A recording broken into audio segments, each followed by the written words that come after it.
ನಮಸ್ಕಾರ ಶಾಸ್ತ್ರಿಗಳೇ, ಹೇಗಿದ್ದೀರಾ? ಚೆನ್ನಾಗೇ ಇದ್ದೀನಿ. ಆ ಅಮ್ಮನವ್ರ ಕೃಪೆ, ನಿಮ್ಮ ವಂಶದ ದಯೆಯಿಂದ ಈ ಊರು, ದೇವಸ್ಥಾನ ಎಲ್ಲರೂ ಚೆನ್ನಾಗೇ ಇದ್ದೀವಮ್ಮ.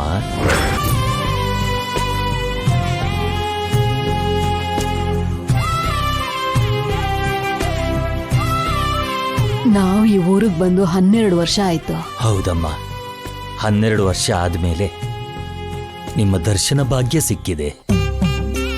ನಿಮ್ ಜೊತೆಗೆ ನಿಮ್ಮ ವಾರಸ್ದಾರರು ಅಭಿಯವರು ದಿವ್ಯಮ್ಮ ಬಂದಿಲ್ವಾ ಅಮ್ಮ? ದಿವ್ಯಾ ಅಮೆರಿಕದಿಂದ ಹೊರಟಿದ್ದಾಳೆ ಶಾಸ್ತ್ರಿಗಳೇ. ಅಭಿಗೋಸ್ಕರ ಹುಡುಕ್ತಾನೆ ಇದೀವಿ. 12 ವರ್ಷದಿಂದ ಹುಡುಕ್ತಾನೆ ಇದ್ದಾರೆ, ಅವನ್ ಜಾಡ್ ಸಿಗ್ಲೇ ಇಲ್ಲ.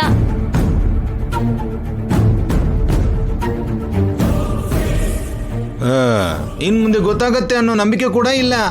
ಯಾವತ್ತಿಗೆ ವಾಪಸ್ ಬರ್ತಾನೋ ಆ ದೇವ್ರಿಗೆ ಗೊತ್ತಿರಬೇಕು.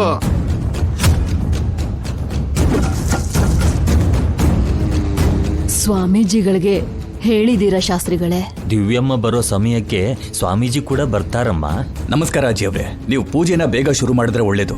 ನಮ್ ಮನೆ ಮಗಳು ದಿವ್ಯಾ ಬರ್ದೇನೆ ಪೂಜೆನ ಹೇಗ್ ಶುರು ಮಾಡ್ತೀವಿ ಇನ್ಸ್ಪೆಕ್ಟರ್? ಹೆಣ್ಮಗಳು ಬೇಕೇ ಬೇಕು ಅಂದ್ರೆ ನಾನು ಇದೀನಲ್ಲ ಅದ್ಕೆ. ನೀವು ದಿವ್ಯಮ್ಮ ಒಂದೇ ಆಗ್ತೀರಾ ಮೇಡಮ್? ಯಾಕಾಗ್ಬಾರ್ದು? ದಿವ್ಯಾನು ಮನೆ ಮಗಳೇ, ಇವಳು ಮನೆ ಮಗಳೇ ಅಲ್ವಾ? ಇಬ್ರು ಮನೆ ಮಕ್ಳೇ ಸರ್, ಆದ್ರೆ ನಿಮ್ ಹೆಂಡತಿ ಮನೆ ಮಗಳಲ್ಲ. ಮನೆ ಮಗಳಲ್ದೆ ನಾನ್ ನಿನ್ ಹಾಗೆ ಮುದ್ಕಿನ. ಕೊನೆಗೆ ಕೆಲಸದವ್ರು ಕೂಡ ಕಿಂಡಲ್ ಮಾಡ್ತಿದ್ದಾರೆ. ಅವರು ಕೆಲ್ಸದವ್ರಲ್ಲ, ನಮ್ಮನೆಯವರು.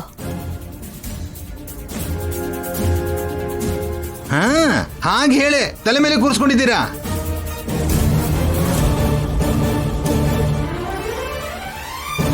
ನಿಮ್ ಫ್ಯಾಮಿಲಿಗೆ ಈ ಊರಲ್ಲಿ ಥ್ರೆಟ್ ಇದೆ ಅಂತ ಇನ್ಫಾರ್ಮೇಶನ್ ಬಂದಿದೆ ಅಜ್ಜಿ ಅವ್ರೆ. ಅದಕ್ಕೆ ನೀವು ಪೂಜೆನ ಬೇಗ ಮುಗಿಸ್ಕೊಂಡು ಹೋದ್ರೆ ಚೆನ್ನಾಗಿರುತ್ತೆ.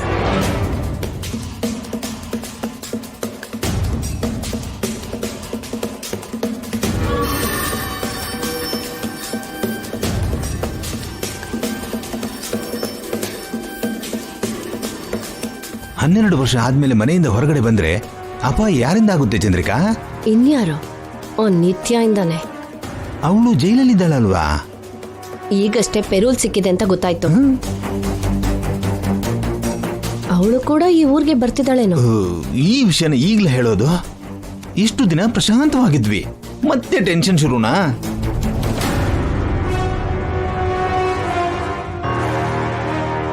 ನಮ್ಗೆ ಯಾಕೆ ಟೆನ್ಷನ್ನು? ಅವಳು ಬಂದು ಇವ್ರನ್ನೆಲ್ಲ ಮುಗಿಸಿದ್ರೆ ಈ ಆಸ್ತಿ ಎಲ್ಲ ನಮ್ಗೆ ಅಲ್ವಾ? ನಿನ್ಗಿನ್ನೂ ಆಸ್ತಿ ಮೇಲೆ ಆಸೆ ಸತ್ತಿಲ್ವ ಚಂದ್ರಿಕಾ?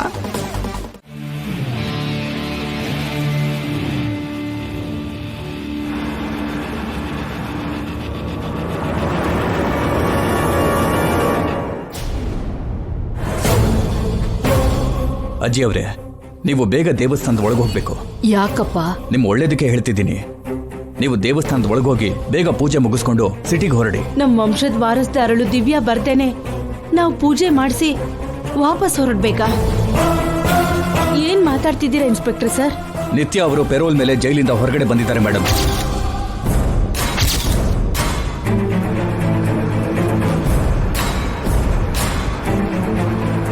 ಈ ಊರಿಗೆ ಬರ್ತಿರೋ ದಿವ್ಯಾ ಅವ್ರ ಮೇಲೆ ದಾರಿ ಮಧ್ಯದಲ್ಲೇ ಅಟ್ಯಾಕ್ ಪ್ಲಾನ್ ಮಾಡಿದಾರಂತೆ.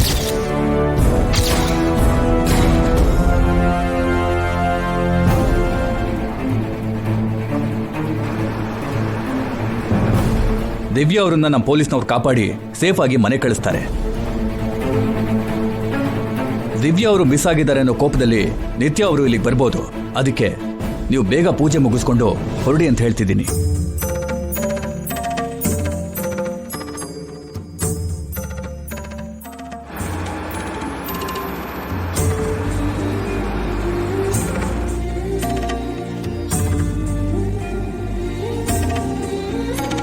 ಹನ್ನೆರಡು ವರ್ಷ ಆದ್ಮೇಲೆ ಮಾತೃಭೂಮಿಗೆ ವಾಪಸ್ ಬರ್ತಿರೋ ಸೂರ್ಯದೇವರ ವಂಶದ ವಾರಸ್ದಾರಳು ದಿವ್ಯಳೆ ಮೊದಲು ಈ ದೇವಸ್ಥಾನ ಪ್ರವೇಶ ಮಾಡಬೇಕು.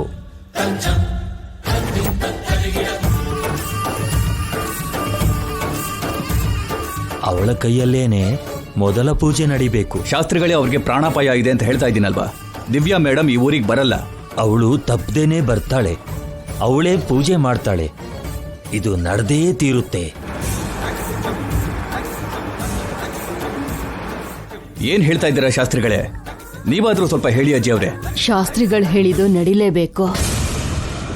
ಅದರಲ್ಲಿ ಯಾವ ಬದಲಾವಣೆನೂ ಇಲ್ಲ. ನಿಮ್ಮ ಮೊಮ್ಮಗಳಿಗೆ ಅಪಾಯ ಇದೆ ಅಂತ ಹೇಳಿದ್ನಲ್ಲ, ಒಂದ್ ವೇಳೆ ಏನಾದ್ರೂ ಆಗ್ಬಾರದಾದ್ರೆ ನಮ್ ಡಿಪಾರ್ಟ್ಮೆಂಟ್ಗೆ ಕೆಟ್ಟ ಹೆಸರು ಬರುತ್ತೆ. ಎಲ್ರನ್ನೂ ಕಾಪಾಡೋದು ನಮ್ ಕೈಲಾಗದೆ ಇರುವಂತ ಕೆಲಸ, ಅರ್ಥ ಮಾಡ್ಕೊಳ್ಳಿ. ಎಲ್ಲದಕ್ಕೂ ಆ ತಾಯಿ ಇದ್ದಾಳೆ, ಅವಳೇ ಎಲ್ರೂ ನೋಡ್ಕೋತಾಳೆ.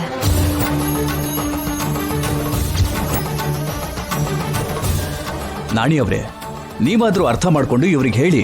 ಸಾರಿ ಸರ್, ಇಷ್ಟು ವರ್ಷ ಆದ್ಮೇಲೆ ಇಂಡಿಯಾಗೆ ಬರ್ತಿರೋ ದಿವ್ಯಮ್ಮ ಯಾರಿಗೂ ಭಯಪಟ್ಟು ವಾಪಸ್ ಹೋಗಲ್ಲ.